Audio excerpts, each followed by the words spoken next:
Who are you, boy? If you're in my way, you better move, boy. I don't ever miss a cue like schoolboy. Ain't no telling what I'ma do, boy. Ha, ha, ha, ha. I bet you thought you had me figured out, but nah, nah, nah, nah, nah. I'm way too unpredictable.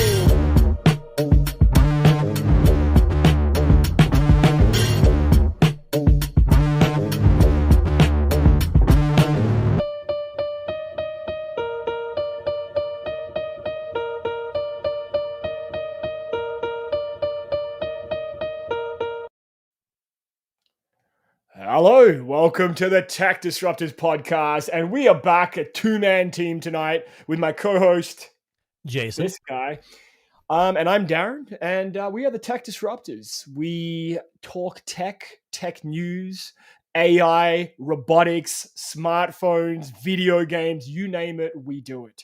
And more recently, electric vehicles. Yeah, so we were just talking before we started the show.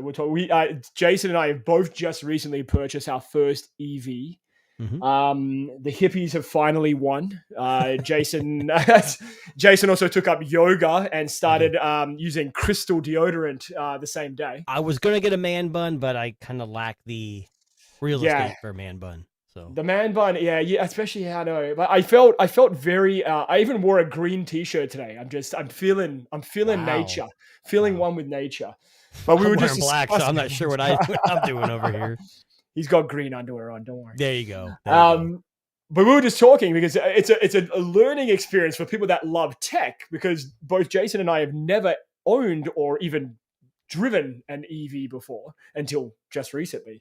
Yeah. And we were just talking about charging and the features that come with both cars. So Jason, you bought a Tesla, I believe. Is that correct? Yes. Tesla Model 3 long range. Right. 2024. And it's the first year of their refresh. So it's got upgraded materials. Now, I can't compare to last year's. I've been in one 2023 for like 20 minutes if I was a passenger. Yep. But it's honestly coming from a 2021 vehicle, which isn't that old. Yeah. This thing feels like you're driving too far in the future. Now, I can't speak for yours, but the Tesla new in the Model 3, it's got a LED strip that goes from the front all the way to the back. It's just, it sounds dumb, but like when you're driving at night, it just kind of slowly, and you can change the color. Yeah, that's like mine too. Yeah. And it's got, we talked about security. Yes. And it's got Sentry mode. So when you walk away, all the cameras are active and it senses and records, and you can watch it remotely from your phone, which I believe is new for Android. So that's good. Yeah. Mine doesn't have any of those features. No, I'm just kidding. So I bought a Volkswagen ID4. And so the reason for me, and you may have heard me talk about it on this show before, we're having a little bit of problem here in Canada. It's probably a very Canadian thing, but people are stealing a lot of cars, and I had a Toyota, or I have a Toyota. What's this black sticker right here? Yeah. We'll get into that.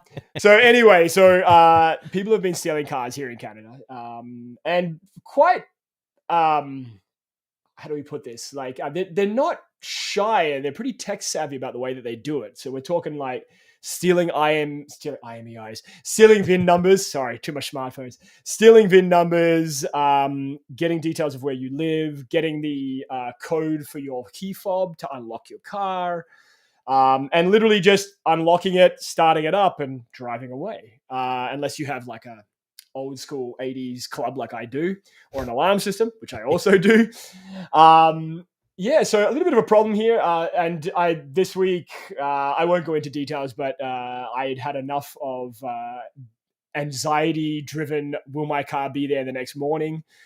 So we went and purchased a EV. And so mine has, like, the big screen has all the same stuff, just doesn't have the Sentry mode. Jason's a little bit fancier for that, but that's okay. It's okay. Like I said, the full self-driving is pretty fun too. It's a monthly subscription, so I probably won't keep it, or maybe go whenever I need it. But it's kind of like, from my limited experience, their cruise control is called autopilot. And of course, when you have full self-driving, it's kind of all in one. So when you click it on, it's just on. It just goes. Yeah. No, if you have navigation set up, it obviously drives you to your destination. But if you're just driving with full self-driving on with no navigation, and you're coming up to somebody who's going too slow, you put your blinker on, and it automatically will change the lane as long as it's clear for you. Huh. It's just that's crazy tech, man. So his reason for buying one is security. Mine is because I'm a tech nerd, and I think it was about time I just purchased something that was more up my alley. True. I know on mine, and this was when I took it for a test drive. We were talking about the test drive experience. The pickup is something else. It's phenomenal, especially electric cars. You haven't driven an electric car, you put your foot down just a little bit on the accelerator, and that thing takes off like a fucking rocket through space. Because there's no vibration, there's no exhaust. Yeah. So one of the things I noticed with mine is they have this. I forget the term they use. It's kind of like an automatic braking system. Yeah. So basically, it's regen. Regen. Thank you. Yep. That's why I couldn't remember the name. That was weird to me. That's the hardest thing to get used to because they told we all know, and I'm sure Volkswagen's the same way. EVs have less maintenance, no oil changes, and he even told me if you use Regen Smart, your brakes could go up to over 100,000 miles and not be replaced. Yep. The guy who told me, he's like, you will probably only have to replace the front because mine's an all-wheel drive. He said you might have to replace the front because they get used more, but he's like, you should be pretty good. Well, the hardest thing for me is like when I let off the gas, I'm still new to it, is like coming up to a red light or a stop sign. Yes. When do I let off for it to stop? And I'm still doing it like a little too soon. So I got like. Now, is yours just regenerative braking or do you have a brake as well? I've got a brake too. Right, okay, yeah, because I haven't figured out. I don't know if I'm going to use it either. I used it one time because I was messing around and with full self-driving, and I had the music real loud because the sound system was amazing. And a police was coming up behind me. I didn't even hear him. I'm like, oh crap! So I jerked the wheel and hit the brake. Yeah, right. So it's with as heavy these EVs are, brakes will go out, so it's faster. So it's nice to know that with regenerative braking, which is crazy to me. I mean, it's strong too. It feels like when you let off the gas, someone's like pulling you back. Yes, like someone's pulling their car in reverse. Yeah, and people out there are like, you guys are idiots. How do you not know that? But I've never drove. I've been in one, but that's about it. Yeah. I actually found that out by accident. I mean, the guy probably told me I wasn't listening, but he I don't listen. But you flick it to drive, and if you flick it one more forward, it goes to regenerative braking mode, right? So you're still accelerating. So it's a mode. I don't know if I have a mode for mine. I think it's always on. Oh, okay. I think for Volkswagen, I think they gave you the option because I think they're trying to appeal to more like regular normies of the EV world. So I think that's good because you have a turn signal stalk and you have mine, they went ultra minimalistic. I have buttons on the steering wheel for blinking. There's no stalk. And then when I put my foot on the brake, that's how you start the car. There's on the side of the screen, it says swipe up for drive. Swipe down for reverse, and then when you put your brake, you tap the middle to park. Now, up at the top where the rear view mirror is, there's 4 buttons. Okay. And that has park, drive, and reverse if you want to do that.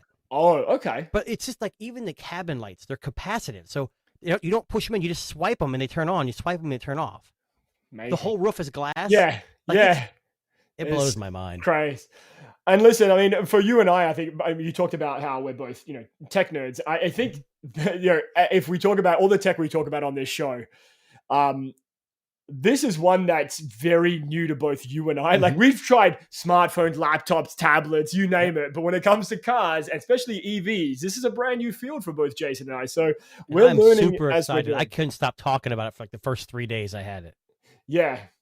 Devin's, how you doing, Devin? Just join us in the chat there. So I mean, I haven't got mine just yet. I've only test driven it and done all the, sign my life. Test drive it. Tesla's a little different. You can go to their dealerships, but I don't live. The closest one to me is about an hour and a half away. Yeah. So I ordered it online, put a deposit down, signed all my financial paperwork, gave them my insurance information. Then they said, wait 2 weeks. Yep. And then when it's ready, you can then pay the rest of your down payment and come pick it up.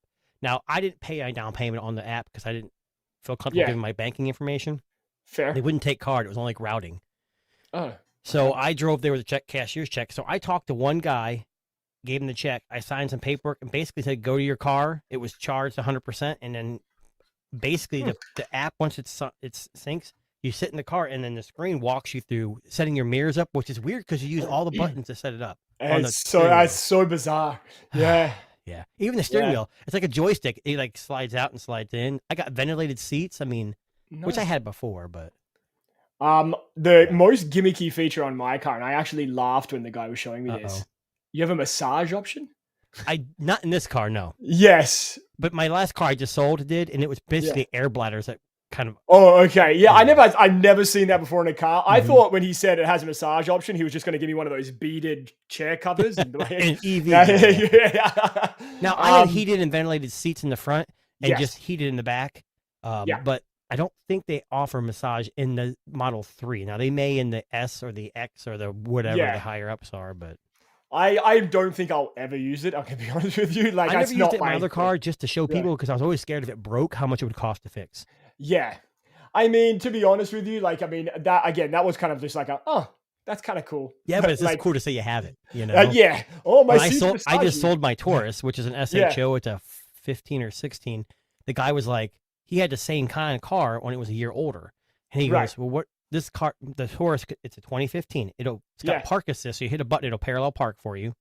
Wow. It's got a button that raises a shade in the back window. Oh, yeah. It has heated and ventilated seats, and it had massage. He goes, you have massage in this thing? Wow. There you go. So I'm like, oh, he's going to buy it. So what we're going to do a Tech Disruptors challenge. I'm going to drive to Jason's house. He's going to drive to my house. We're going to see who gets there first and on who can get there on a single charge. Or how far we can get on a single charge. See, that would be a great YouTube video right there. I don't know if either of us could do it in one charge. What's your range estimated in that? 482 with both motors. That's what it just says in the paperwork. I have no fucking idea. Because mine's like 369. Okay, so okay. I mean, that's always an estimated, right? Yeah, because it's hot here. You jack that AC up. Oh, yeah. You use Sentry mode, that all drains throughout the day. So, for some 100%. reason, I noticed I got like a zombie drain anyways, or whatever they call it. Like I charge it at night on a level 1, which is super slow. Yeah. But if I unplug it, I notice like when I get up, it's like 1 to 2% lower. It drops a couple just overnight. Just park. Yeah. It's kind of like a smartphone when you put it on standby. It just fucking. But what's interesting is it's got cabin overheat protection. So if you're parked outside, and it gets to be above a 99, it kicks the climate on to keep it at like 90 degrees at least. So I bought sunshades for the front, and then I have all glass. So they actually have clip-in sunshades for the top. I may start running those in there too in the summer. So yeah. There's many things. Yeah, I know. EVs are crazy. You got a front. Yeah, I know. Yeah. Well, I mean, he showed us the engine.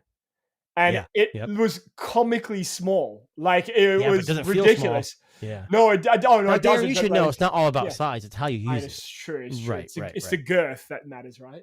Right. Well, anyway, speaking of crazy EVs and things, so again, this week, I stumbled across a couple of robotics videos. This is actually 2 weeks old. I apologize for my delay because I'm a little bit in disbelief of what I saw. I still can't believe that they made a humanoid robot do this. But Jason, you may remember the company Boston Dynamics. Of course. Right? Who hasn't? Yeah. Okay. So here is their latest trick. Boston Dynamics just dropped their latest mind-blowing creation, an electric Atlas robot that can do push-ups. I know what you're thinking. So what? But trust me, this is huge. Those push-ups aren't just for show. They're flexing Atlas's super strong and precise actuators. That's tech speak for robot muscles. Imagine this power applied to real-world challenges. Disaster rescue, space exploration. The possibilities are endless. No, you won't see Atlas at your local gym anytime soon. But this demo is a sneak peek into our sci-fi future. Okay. So Darren, and just you guys heads up, now after watching that clip, Boston Dynamics has challenged Darren to do a push-up contest with Atlas. Can I tell you the truth? When I saw this video, I went, motherfucker, that robot can do push-ups better than I can. Can't they do better than us? I know, seriously. So I looked at that and went, okay, first of all, I think the video hit the nail on the head there. It is a big flex, right? It's like this robot. I mean, how much does that robot weigh? 1,000 pounds? Yeah, but it's not just that. Who cares if a robot can do push-ups? But it's still badass. Like, it is badass showing that they can do it. Yeah. I know, it's crazy. I mean, I looked at this. I went for a power lift. Like, I want one to do a power lift. Let me see if I can find a power lift. I reckon we can. Hang on a second. Atlas just in that voice. I thought he was going to say yes. Boston Dynamics just dropped the mic. Like I thought he was going to say that or something. But well, I mean, you got to remember they got a lot of those exoskeleton type robots that not robots, but they allow humans to wear it to do it. Yep. But here we go. There actually is a video here. Hang on. No, I promise this is not. Me? No, it's not Mac and Me. I promise. You look like you're going to show me Mac and Me here in a second. No, so this is weightlifters versus robot. So let's hang on. Let's try to find. All right. Do they have exoskeletons though? I don't know. These are frames that you wear, and they're packed with motors and pulleys that give you extra oomph in the lifting department. That'd be cool though. Look like a fucking mech warrior. This tech is now hitting the mainstream with companies like Exobionics providing skeletons for construction workers. So a good exoskeleton provides between 2 and 7 kilos of extra lift per arm. Oh, that's amazing. It's already being used by home builders Wilmot Dixon. Impressive, but an extra 7 kilos of lift is nowhere near Emily's PB. How much weight does It's not going to be enough. Yeah. I need a new plan. And I think I've got an idea. Robots. There are actually a fair few videos online showcasing the weightlifting abilities of robots. They have competitions and everything. And the world's biggest robotic competition is run by Vex Robotics, who make snap-together robotic systems for school kids. It's a worldwide competition and has over 27,000 teams taking part. Their aim is to get more kids interested. Pretty cool. We've got the work lift this sort of percentage of its own weight. This robot is finished. With over 800 components, 12 motors and a microcontroller to give me full command over its 7 volts of power, Emily is going down. Hey, Emily. Dude, look how small this what robot you're going is. up against. That's what's competing against I thought this this was me versus you. Well, it is. I'll be operating the robot, yeah. I mean, it's kind of cool. You're disappointed, aren't you? Just a little bit. Good luck, guys. If you need. Slowly. bring the forearms in. Forearms in. The controller allows me to work each motor on the robot independently. You can unfold the arms again at the end. So here's the chick lifting. Time's up. To judge the competition between Emily and my robot, referee Stuart will be abiding by the British weightlifting rules and deciding whether it's the British Olympian or my robot that pushes the most weight. Emily is up first. All right. Good luck, Emily. Yeah? Here you go, buddy. You're gonna need it. No, stop. Don't wind her up. She's going straight in for the win with a clean and jerk weight of 140 kilos. Lightweight. That's awesome you do. She's good. She's good. Really good.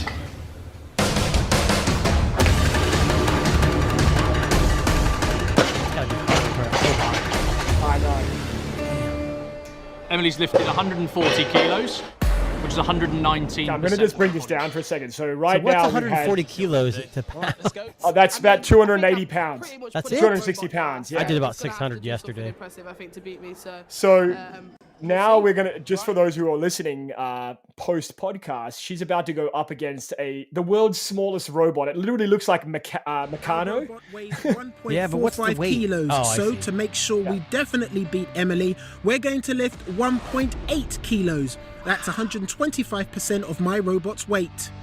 Okay, so It's time to chalk up. Jesus. Let's do it. Stop messing about. Stop wasting time. Let's go. Let's go. Let's go. So you're gonna keep those legs straight. The clean part of the clean and jerk? Tidy. Happy with leg extension, Stuart? Yeah, nice clean. Okay, thank you. Here we go. Being able to control each arm individually is really helping. Where is it? That's it. But as I try to go higher for the lock, it all gets a bit too complicated. Are you happy or do you want full lockout? Full lockout. Seriously? Oh, you can't. Bring it back down. Bring it down. Boo. I know. So basically, robots haven't figured out the power lift yet. Sorry for those of you who are watching. Dan, thanks for joining us in the Yes, the Dan. chat there. Only 600 pounds. I know. Sorry. Only 600. I know. I'm looking for maybe 601. We'll see. Listen, I'm going to be honest with you, Dan. You only see us from like the neck up, but underneath that neck, Jason is jacked. He looks like The Rock. I got a bodysuit that squeezes me small, so I don't look. So I don't want to make people feel uncomfortable. I want to be more approachable. Yeah. Right. Well, you also don't lift over 600 because you don't want to embarrass the other power lifters. I get it. Right? Of course. It makes sense. Now, one last quick robotics crazy story here. So just last week was the World Robotics Conference. And I just want to show you some footage here because this is definitely not Macamee, just for the record. I'm going to show you this now. I'm going to put this on mute or just low, but the World Robot Conference kicked off today in Beijing. One of the things that's really creepy here about this video is how well they've managed to get robotic faces to move and express robot dogs. There was also a robot crepe chef. Those visiting the conference said they were very impressed by the quality and convenience of those crepes that were served up. Chow that down. Yes. Listen, I want a crepe maker, a robotic crepe maker in my house. Look how big that thing is. Yeah, it's huge. You take up half your countertop just to make one thing.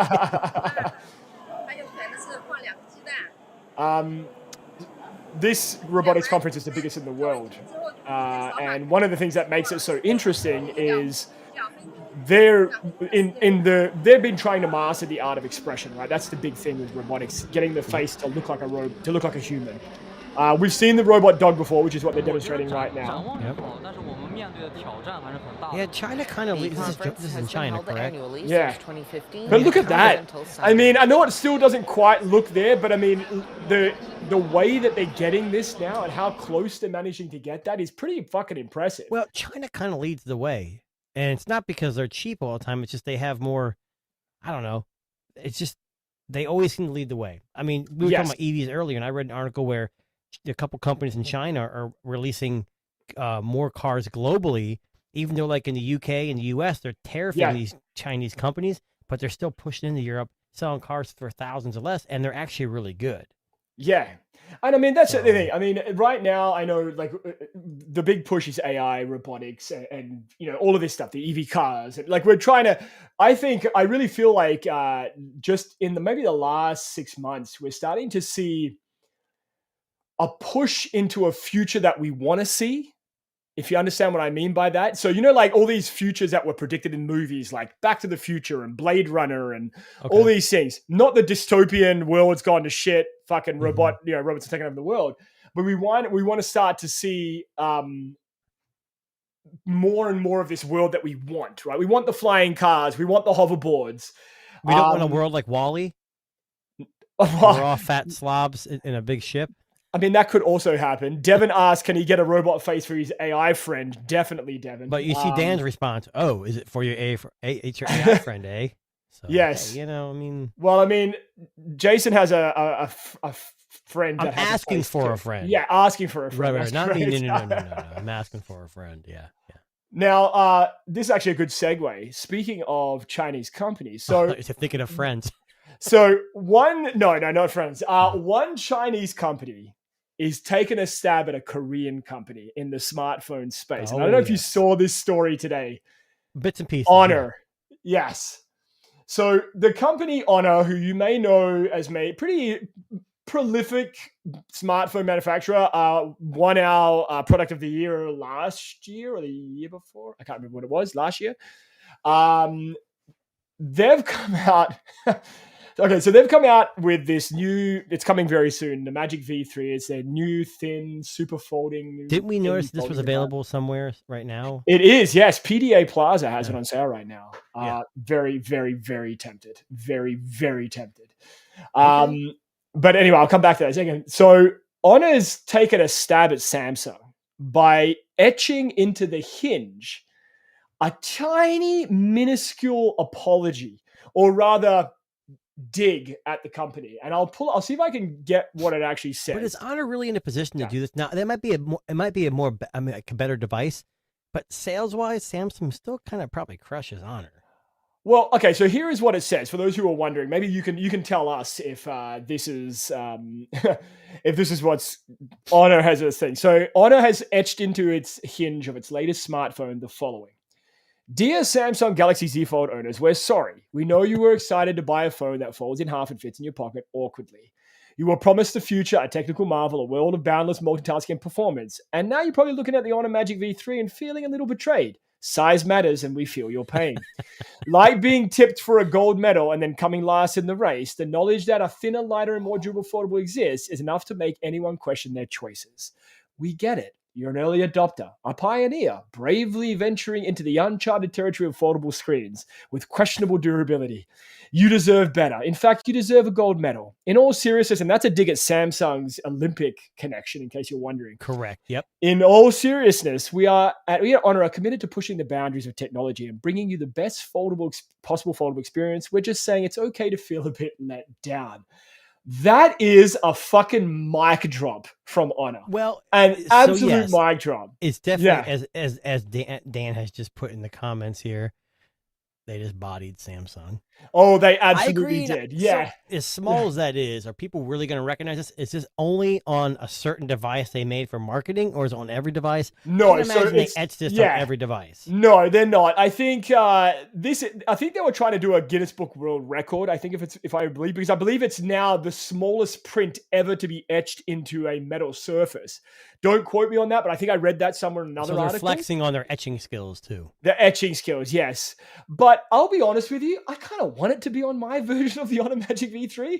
I would love to have that on there. Now, Android's kind of a wild west of phones, especially in other parts of the world.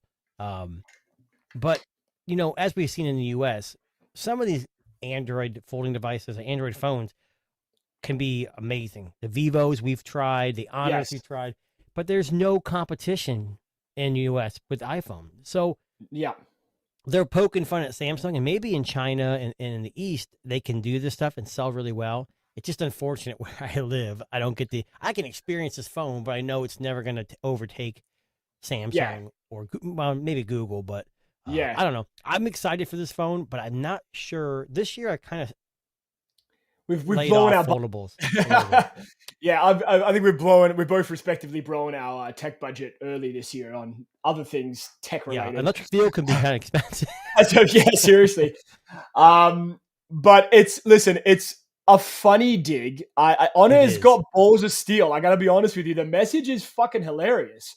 Like, honestly hilarious. Like, do you think this kind of stuff works? When Samsung pokes fun at Apple, and they go back and do the same thing, it kind of like dilutes the message. I don't know though. I don't like that though. This is kind of like, hey, we're making a better device that's probably cheaper, and I hope you don't feel too dissatisfied with your Samsung. Speaking of quality though, I'm sure you're leading into this next thing.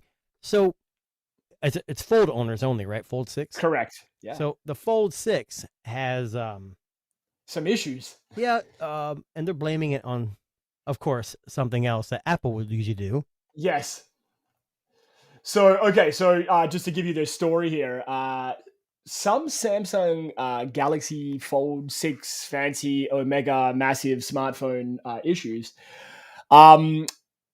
are claiming that the paint around the charging port, and there's a photo here there, I think, around, that doesn't look like the charging port, that looks like the power button. But anyway, they're saying that some paint is chipping off, and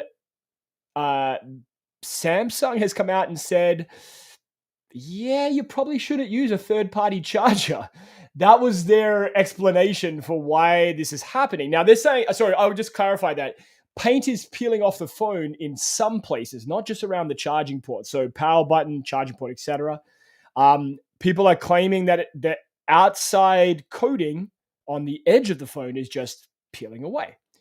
Now they're saying here, this is what Samsung said. So they're saying that it's not a defect in the paint job, but due to third-party chargers. It claims that a high-speed third-party charger that is not correctly grounded can affect the anodized finish of the Z Fold 6, resulting in slight delamination of the paint. This, I think you muted yourself, Jason. Yeah. I got to ask a question. Yeah, I did. Yeah. So, I have an iPhone 15 Pro Max. I have some, and they're all USB Type-C. Okay. Yes. Now they are. I never really use many official from Samsung Apple chargers. No. So, okay, you're using the excuse that's cheap charger, but that's not a good look. Now the other thing is we've had this before where certain phones don't work, they have issues and they're blown up on the media, but it's like 100 out of 2 million phones that, with social media, some of this stuff gets blown way out of proportion. Okay, we've done this before, and I'm going to be a fucking conspiracy theorist again here for a second. You're what? A week away from the Apple event, and all of a sudden, the paint is breaking off the fucking Z Fold 6. Listen, I'm onto you. Smartphone companies, I'm onto you. I'm somebody that has a degree in the media. I have a media degree. I'm well aware of the You have a degree? Yes, I do. I know, sure.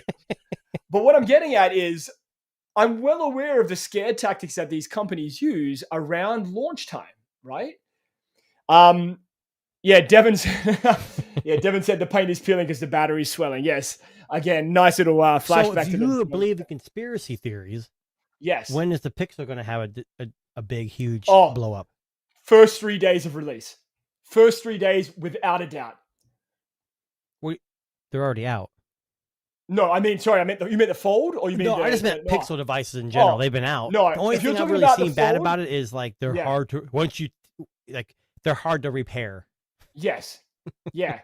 I've already seen some chatter about the Pixel 9 Pro Fold. The people that have managed to get their hands on it early through whatever, they're saying that the camera bump is ridiculous.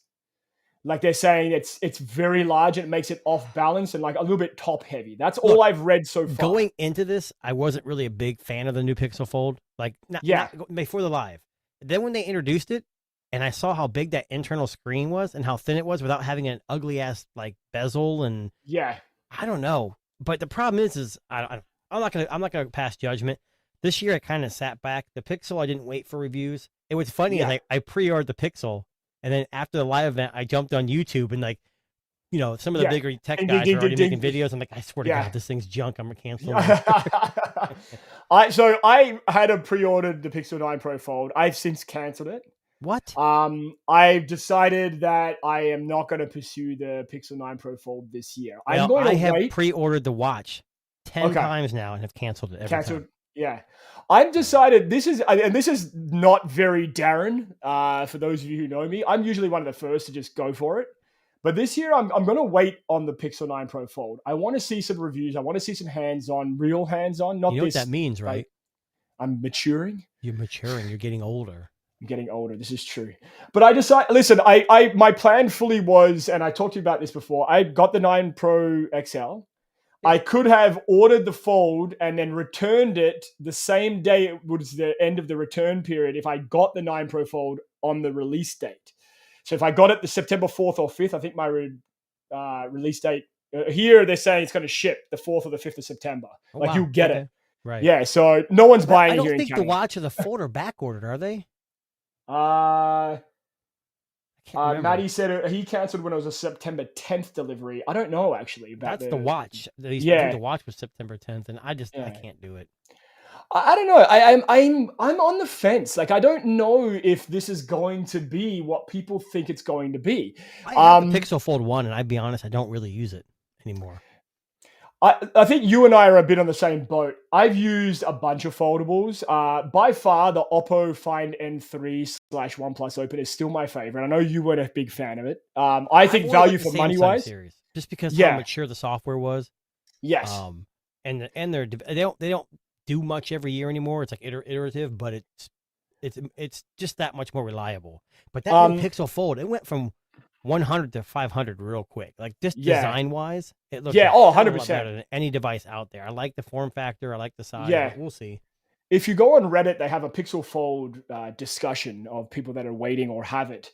The only other feedback that people said was someone mentioned that they had a review unit and that they were largely disappointed with the camera after they tried the 9 Pro, which is understandable because it's a different caliber, right? Yeah.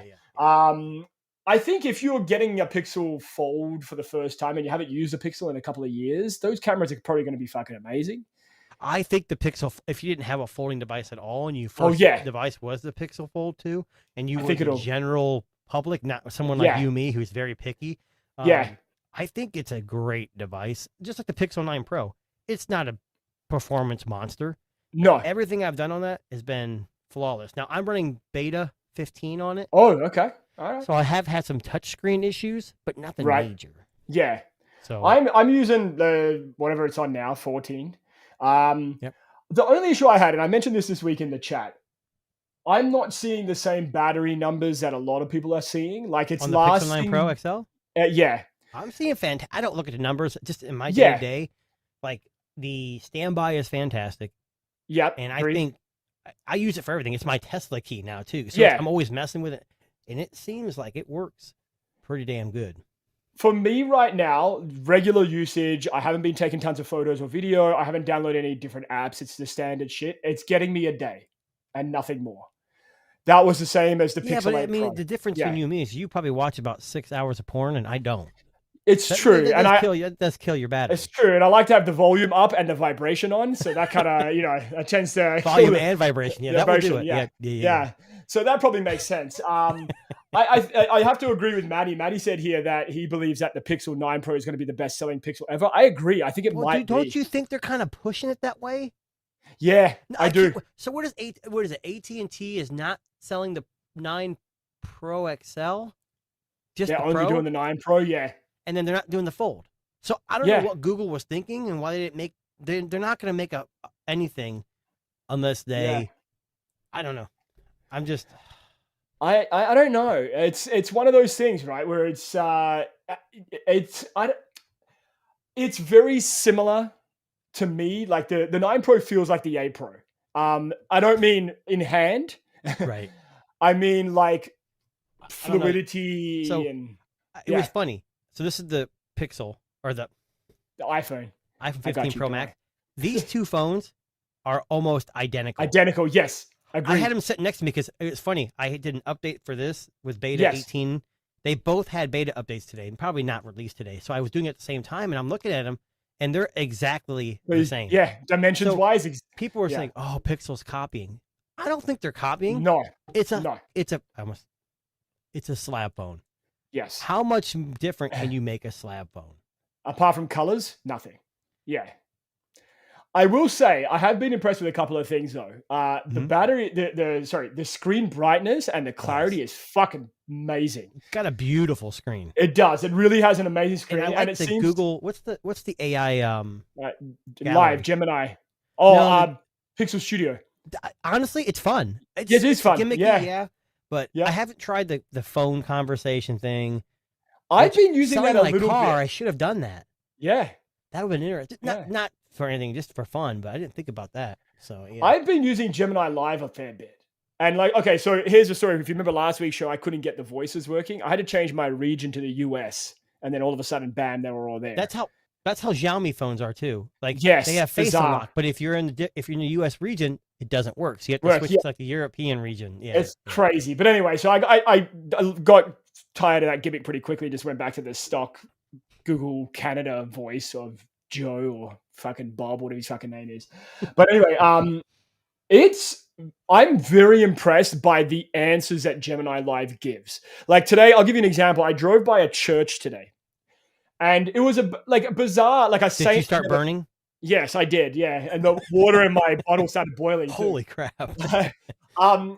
But it was a saint that I didn't recognize the name. It was a church I didn't recognize. I'd never seen it before. So I just had my phone in the holder. And I said, "Tell me about this church." And I gave him the name. I gave him the town that I was in, and bam, it gave me a very thorough response about what this church was about, who the celebrant was, all of these details, right? Just crazy things.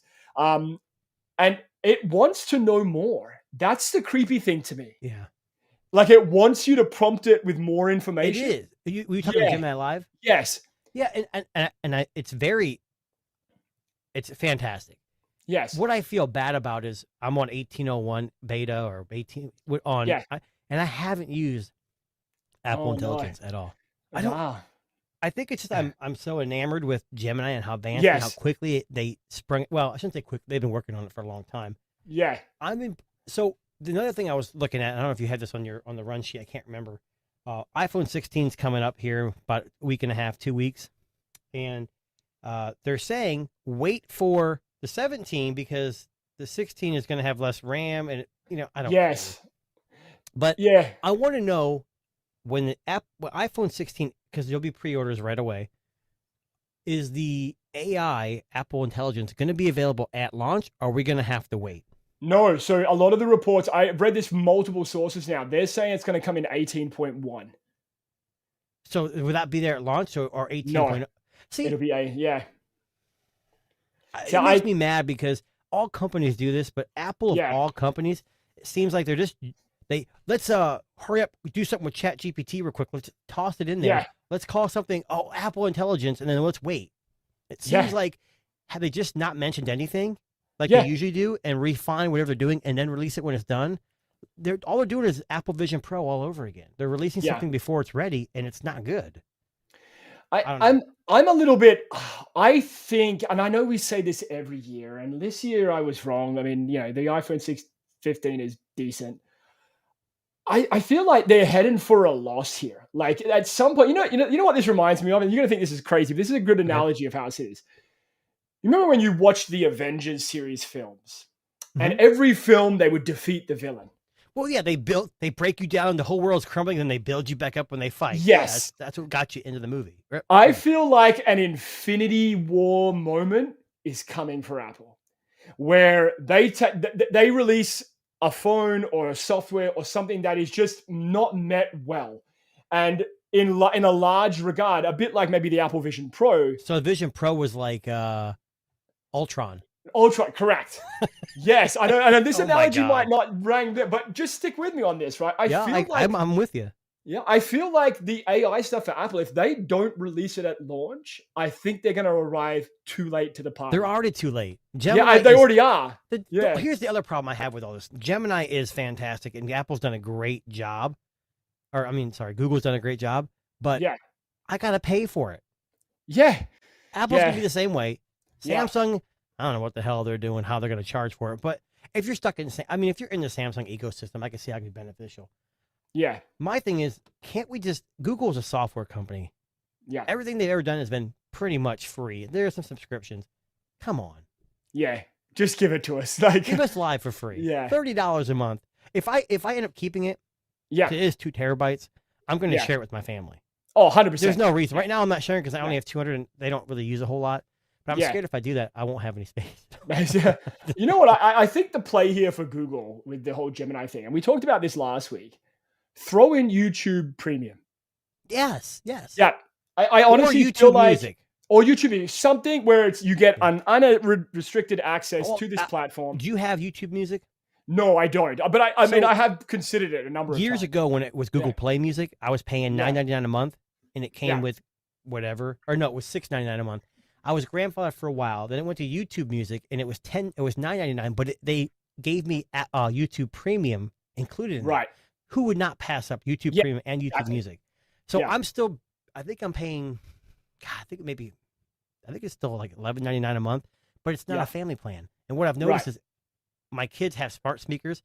They play music, and I go in my car. It won't let me listen to anything. Right. Yes. Yeah. That's like Spotify does that too. That's how they get you. But I think if for $29.99, if they included YouTube Premium, I would definitely pay for it.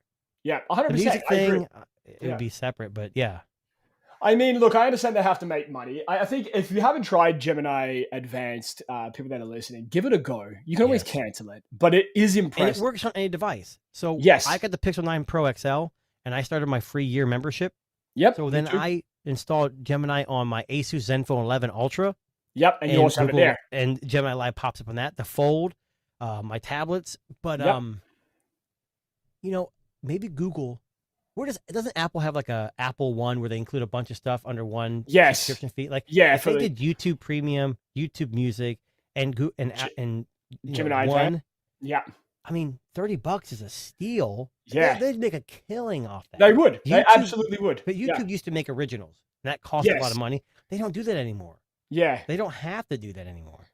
I don't know. YouTube just surpassed. I think they say most people watch YouTube streaming more than any streaming service out there. You know what's scary? And I was thinking about this as I sat down yesterday on the couch. I've got a Android streaming box. It has movies and. Oh, we know. We talked about it. Yep. Yes, yeah. I use Google TV legally. Sorry, I find myself clicking on YouTube first. Yes. Watching a whole bunch of shit that I probably don't need to watch. And you lose time. And then, I waste time. I'm like, fuck, I wanted to watch that movie and it's like 10:30 at night. I'm like, yeah. We have like the bundle of Hulu, God, what is it? Hulu, Disney Plus, and Max now. We canceled ESPN because it really wasn't worth anything. It's Fair like enough. $15 a month or something. I've yet to open Max but one time. You mean Peacock, Skinamax or is it HBO Max? I don't know. It's just HBO Max. I know. I don't know what they have on it. I think I watched Doom Patrol, I think, a couple times. Oh, yeah. And then we have Paramount Plus, Peacock. Peacock is finally done. We didn't renew that. Paramount's part of Walmart Plus here. Yes. I don't watch it. There's nothing on Paramount Plus. I don't watch SWAT or any of that stuff. The only thing we keep it for is like NCAA tournament. There are some football games and basketball games on there. Yeah. But the first thing I do when I get home, if I turn my TV on, is I go to YouTube and watch my favorite subscriptions or what it suggests. But what's funny is my whole family. You mean, hang on a second. You mean the Tech Disruptors podcast? You just watch old shows? Is that what you're watching? Oh, of course. Oh, of course. Right. Yeah. Well, anyway, sorry, when I'm at work, I don't watch them. I listen to them. Right. Fair. Yes. That's Podcast. Spotify, Apple Music. Yeah. But, my kids, what's funny about it is my kids, we all share the same account because there's not multiple accounts. So what's funny is I turn it on and I know what my kids have been watching. Yes, it's a history in the history. Like clean memes, which is good as they're clean. But I'm like, I'm not watching 55 minutes of memes. I can't do it. And I don't understand half of them anyway, so yeah. I always, in my day job, I like to mess with some of the people that I work with. And if you go onto YouTube, they've got, remember the theme of the A-Team? Remember the theme? I'll pull it up for you. But anyway, I'll play it because there's a video that's just 5 hours. That was before my time. You don't remember the A-Team theme? Come on. No, it's before my time. I wasn't born yet. Hang on. So I'll pull up this exact video, and for the record, it's this is just a 3-minute version, but there's like a loop of it. But this was the A-Team. I'm sure I'd recognize it when I hear it. Yeah, you will. Hang on. Let me get some sound here. Okay.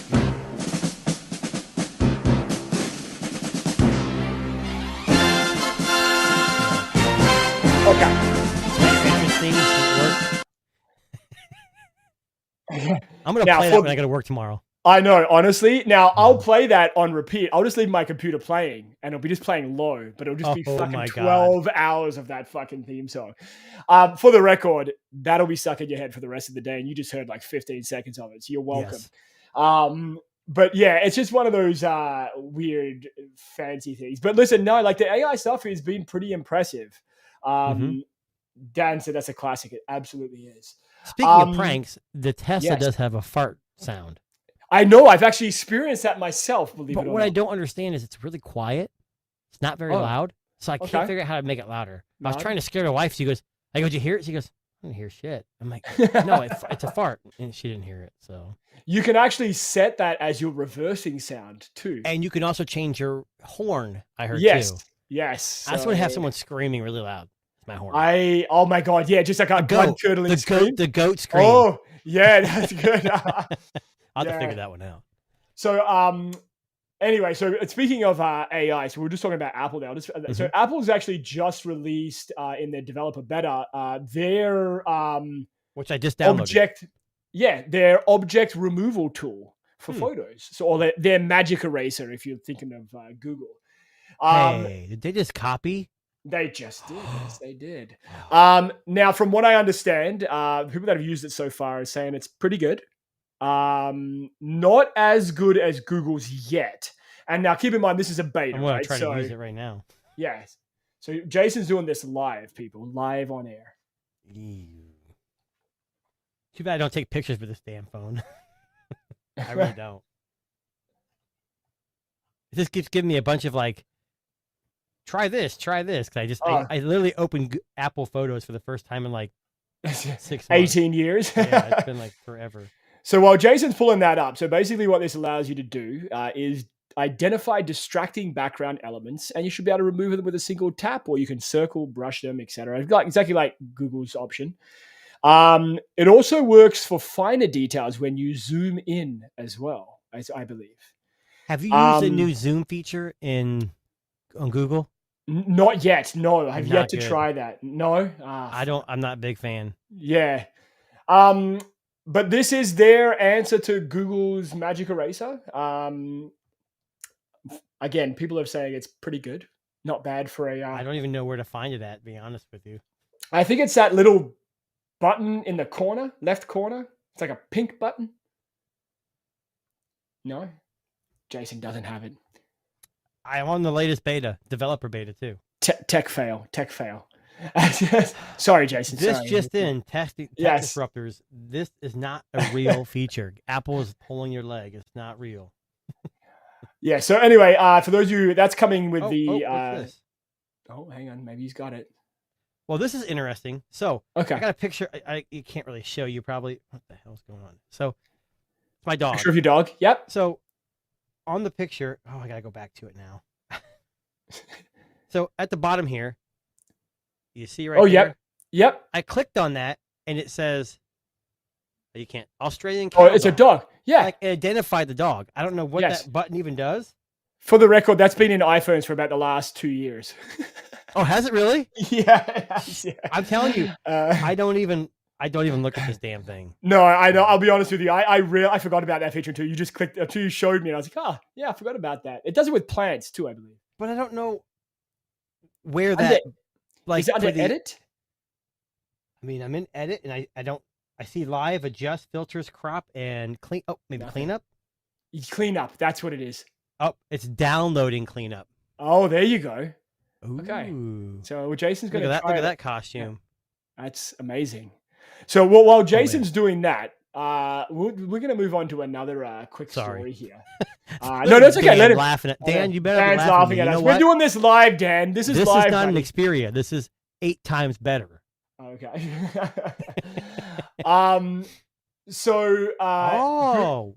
Here we go. It's hard to show. So it's actually highlighting things it'll delete, like in a rainbowish color. So it says tap, brush, or circle what you want to remove, pinch and pan and zoom. So I'm going to click on some stuff to see what happens. Oh, yeah, it's not good. No, it's not good. Not there yet. I removed my recliner, but there's a big brown spot, it looks like a turd sitting on the carpet now. What if you go with like a fine zoomed in detail? Well, and that's what I'm gonna. Oh, they won't let me zoom. Oh, fucking Apple every time. It's in beta, so I have Astro in the corner. Astro the robot. Yeah. It literally just eliminated everything but its screen. So I'm gonna try to take my daughter out of the picture. Oh, you're gonna take a whole person out. Well, I'm circling in it. It doesn't even do anything. Oh, there it goes. Oh, it's okay. She's gone. Oh, not bad. Yeah, that's pretty good. Google, there's some artifacting where she disappeared. Yep. Look. Nice. Doesn't Google Photos do this on Apple? It does, yes. So who cares? Yeah, I know. But Apple has to have their own, right? That's kind of how it works, right? Now, can we just talk a little bit more about Apple? So I want to talk about I'd love to. Apple being some dicks.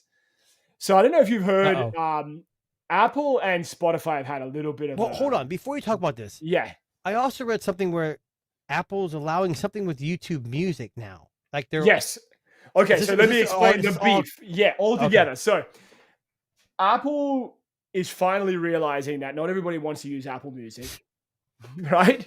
Mm-hmm. And they're opening up the door to other streaming services integrated within the platform. And in particular, they've backed their winning horse, which is YouTube Music. I wonder why. How much is Google paying them? Yeah. Okay. Now I reckon this has got a connection with Gemini's involvement with AI. I have a funny feeling this is linked in. Well, it's everything. Their search engine. Yes. Gemini. Yeah. Because ChatGPT is going to lose. Now, here is the problem I have. Apple has released. Apple has discontinued software that applies to you controlling volume on Spotify using your phone. So I'm going to show you this article. Hold on. Back up. So I'll back up here. Okay. So you have Apple Music open on your phone. Yes. And you want to adjust the volume. You up and down the volume button, correct? Okay. Yes. You're saying in Spotify, those buttons don't work. Yes. 100%. So basically, Apple says it's discontinued the tech for some of its volume controls on iOS, but it's only affecting Spotify and its connection to. Isn't it convenient that the biggest streaming service in the world is Spotify? Yes. Probably followed by Apple Music and then probably YouTube Music. So they're like, hey, YouTube's small. We'll work with them. Yeah. But hey, Spotify's our biggest competitor, and we don't like how they fought us with the app purchases. Yep. Oh my God. Yep. So this convenience, and now they're saying they've just discontinued the tech. I'd have never heard Apple discontinue any tech ever. What tech? It's a volume button. So here they're saying, I'll just kind of blow up I'll highlight what the text is here. So they're basically saying that they've discontinued the technology that enables Spotify to control volume for connected devices using the volume button. Oh, so like for headphones and stuff. I think just for when you have the Spotify app open, you used to be able to tap the volume buttons on the phone and it would work. Right. Now it doesn't. Interesting. Who needs volume? Yeah, I know. I mean, who needs that? I find this anti-consumerist. I seriously going to want to install Spotify right now just to see if it does. Yeah, well, this is straight from Engadget. This is an article that leaked earlier today, not actually a couple of hours back. I don't know what's going on over at Apple. They're being a bit shady. Well, think about it. They're not struggling by any means. No, but they've missed. Their last few releases have kind of missed. I mean, they had the new iPads, which were meh. Yes. Vision Pro is not hitting on all cylinders. Apple Intelligence is the worst. Why don't they just call it artificial? I don't understand why they've got to name everything something for them. Yeah, but people eat it up, so I guess. Yes, I know. Yeah. But anyway, so a very interesting series of developments. Like I said, I have a funny feeling this might be connected. I'm downloading Spotify right now. We're going to find out. Go. So the integration with YouTube Music may have something to do with it. Integration with Gemini may have something to do with it. Apple and Google said, look, we're going to give you $1 billion or $100 million to use YouTube Music, but why don't you screw with Spotify a little bit? 100%. F them up a little bit. I reckon in the conditions of sale, they went, we're okay with everything using Gemini Advanced. You can use YouTube Music, but you've got to find a way to make people switch from Spotify. And this would make me switch. I use those fucking volume buttons all the time. You know what I would do? Not on an iPhone. If I was a Spotify user, I'd say sorry. And is Apple that arrogant that they think that people won't leave based on their music? Oh, yeah. I don't know. Like, it's a crazy article. It's a crazy thing.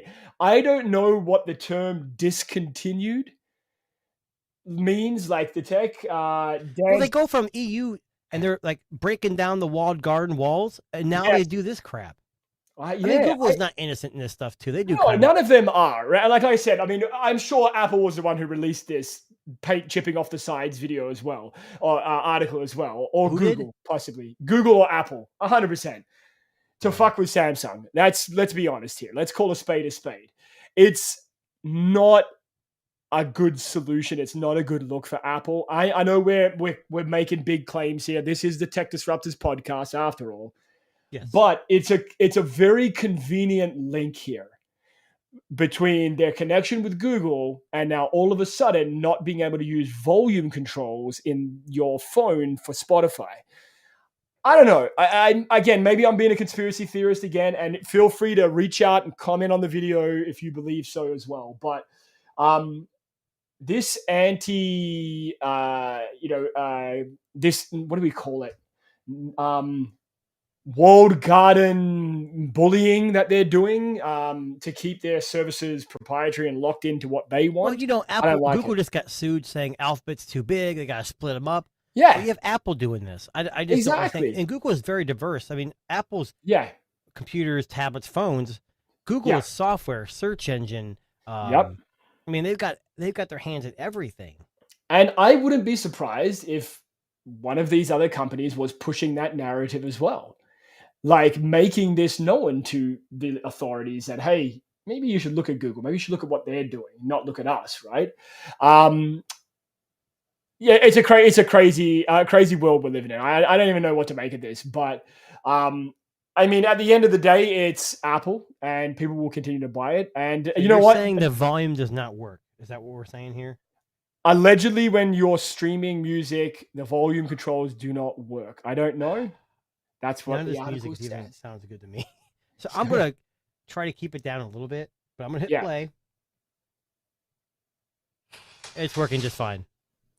I think it's when you're streaming it to another device. That's what I'm saying. So you probably hit that Bluetooth. Yes. Okay, and that's what I don't have right now because obviously. Okay, we will try this and get back to all of our fans. We will get Jason to give us an update in the comments on this. Well, you have an iPhone. Oh no, you don't. I do. It's somewhere on a shelf collecting dust. Thank God for Dynamic Island. Got me right back into my app. Whew. I know. There you go. Right. Jeez. But I mean, Dan said, imagine being a Spotify user though, and that's what I'm saying. If you're a Spotify user and a diehard Apple user, and this is a very big inconvenience for you, would you be willing to look somewhere else? The Pixel phone feels exactly like the iPhone in the hand, and the software is that smooth. Now, raw horsepower, yes, Apple's gonna, but I would assume most iPhone users aren't editing their videos on their phone and shooting a bunch of 8K video. I mean, with Video Boost, I haven't tried it. I used to try it on the 8 when it first came out, but I haven't tried it. People are rave reviews. Oh, really? I don't know. Like, I haven't been. I don't want the girl from Engadget who just retired. Retirement left. No, Becca. Becca, yes, The Verge, wasn't it? She had said something about that.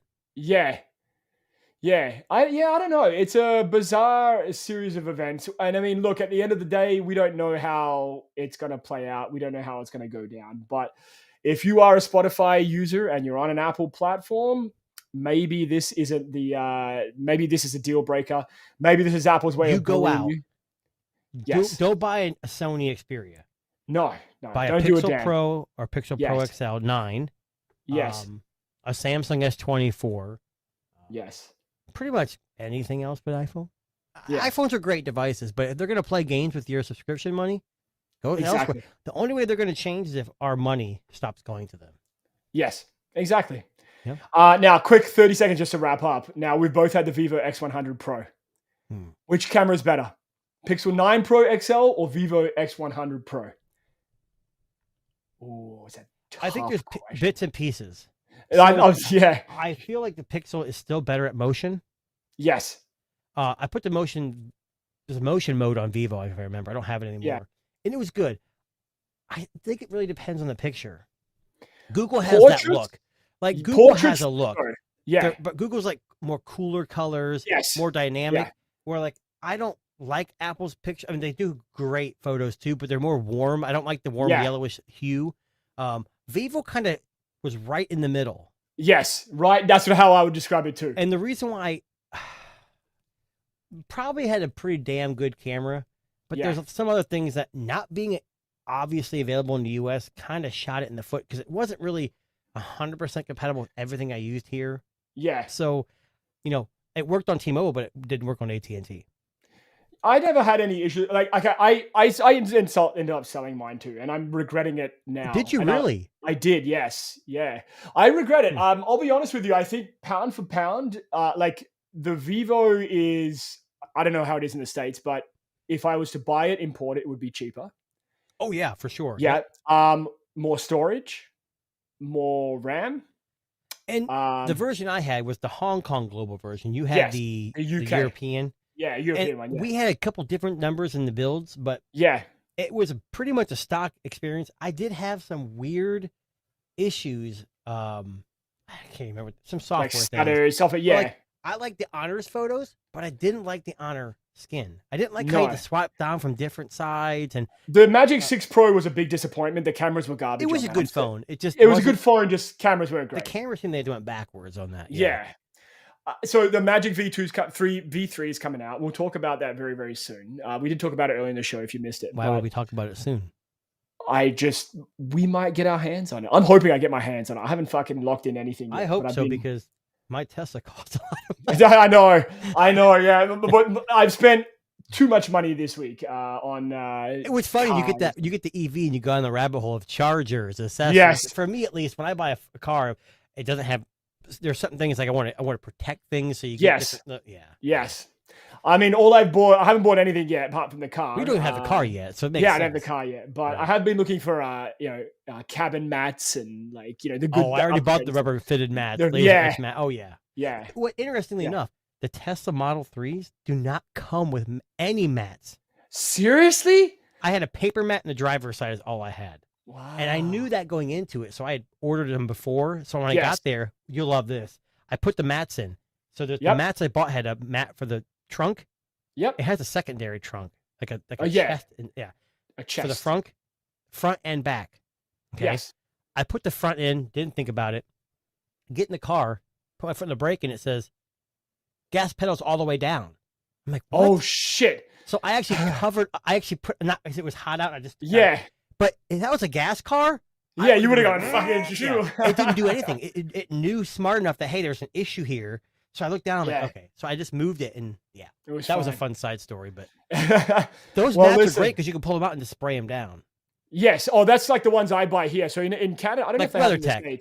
WeatherTech. You guys have WeatherTech. We have Tux mats. We have WeatherTech as well. Tux mats. They're everywhere. Yeah. I went on Amazon. I bought some Amazon ones. They were fine. That's what I think I'm going to end up doing, but we'll see how I feel. Well, if you want to pay $300 for Tesla ones or $130 for Amazon ones, they look exactly the same. Yeah, same. Yeah.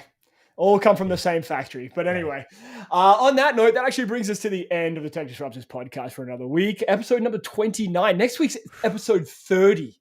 We've done 30 weeks of episodes of the Tech Disruptors podcast. And the amount of money we're raking in, I could probably retire that, really. And listen, I'm going to say this now. If you're not subscribed, what is wrong with you? Right. Listen, we're here every week. Actually, next week, I may not be here. Jason might be hosting this with someone else. But I challenge you, if you watch from every episode, we actually get better looking. It's true. Crazy. Yeah. Yep. Day one, the first episode, I had a mustache and I was balding. And I had a man bun. Yeah. And chops. And now they're true. Now he's clean cut. He looks like the tech version of Pitbull. So Right, pretty good. So, but anyway, if you're not subscribed, hit that subscribe button on YouTube. Check us out on Spotify, Apple Music, iHeartRadio, all those great places. And you can follow us also on X, Disruptors 2024. Say hi. We'd love to hear from you. But on that note, we will clock out.